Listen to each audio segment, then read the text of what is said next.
And welcome back to the off-grid camper and the E450 box truck. It's currently about 102 degrees in the shade, and it is after 7 at night. It got real hot today and didn't let up. It was 114 degrees in the box truck when I came in after running some errands today. And the side door wasn't enough to keep up. I brought the EcoFlow Wave 2 in here because that thing pukes water, so I don't use it. But down here on my shelf, there's holes in that floor, so the water can just run out onto the ground. But there really wasn't any way to duct the exhaust from the Wave 2, and it just could not keep up. I mean, you couldn't even tell it was on unless you were standing right on top of it. So I brought the heavy-duty fan in from the little trailer, and I have Sign Girl's little fan in here helping to circulate the air. And then I figured, well, let's see if we can't get the roll-up door to open. I thought there was a padlock on it, and I was able to look underneath the ramp door from the outside and saw that there was no lock. It was just latched. So I used a rake, a broom, and a shoestring, and I was able to undo the clasp and unlatch the door. And then I went to roll the door up, and of course that plywood that we had on the ceiling that was up there that I couldn't get down because of the tracks, and the one that was on this side that I couldn't get down because of the tracks. Took the Sawzall and cut those in half and pulled those down, and I was able to get the roll-up door rolled up. So yes, the door does work. I wasn't sure if it actually was. It's got a lot of patches in it where people have added screws and bolts and hardware and stuff over the years, so I wasn't sure how functional it was. But it does work. So I got the roll-up door open to help get some air blowing through here at least. The air is coming from the back of the truck, so. But I figured I would give you an update. It's really freaking hot. I mean, I'm just dripping wet. I'm sitting here with no shirt on, my lightest weight shorts. Took my hat off because my head was so wet. That's kind of where we're at right now.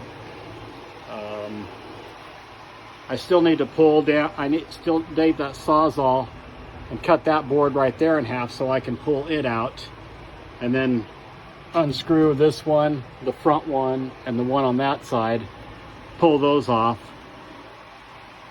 and probably do the upper and the mother-in-law's attic too. I just got to make sure all the leaks are addressed, and there's a ton of them in this trailer. Not only does the roof leak and the wall cavity cap leaks right here, the floor leaks. If you drive down the road in the rain or with water on the ground, the tires will throw water up through the floorboards and get everything inside the trailer wet and muddy. So yeah, I had all my clean clothes in this ventilated basket here, and it was sitting right about here, and of course the wheel was right here. And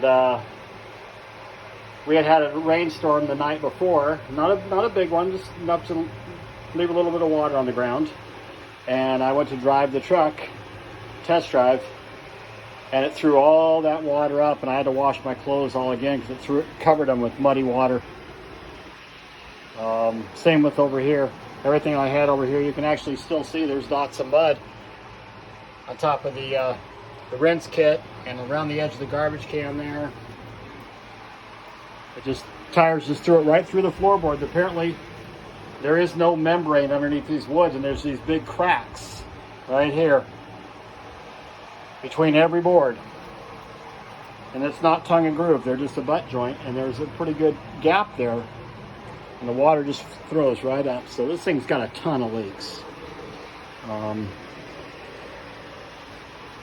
While I was screwing around with trying to get the door unlatched and the roll-up opened, I took a better look at tire clearance in the rear of the truck, and it looks like 37s will fit under this box as long as it doesn't get too flexy.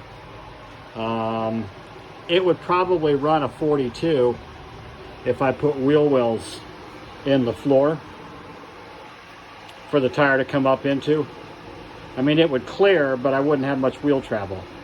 So if I put some wheel wells up in here, or raise the height of the box, or put a flat deck with a different height on it. I could probably even get 42s on the truck. Not sure if I need to go that big, but definitely 37s.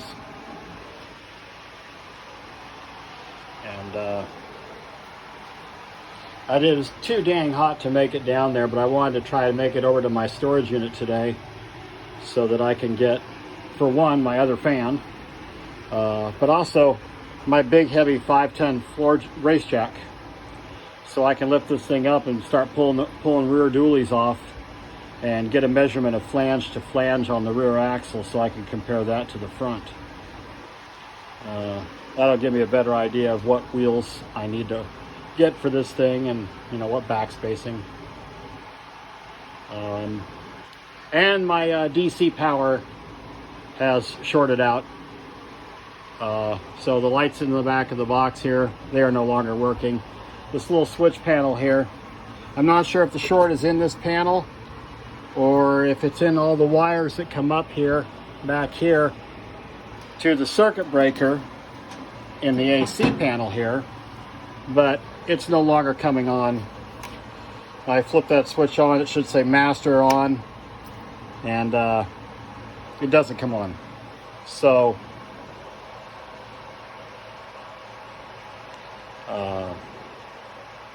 but these operate the center mounted front scene light, which is an ambulance scene light, and then there is one a right and a left on each side of the front cap of the box, which is this ambulance scene light, and then rear floods are supposed to be the outdoor backup lights. That's these guys right here, but they've been remounted here inside the box and kind of used as door lights and light inside the box.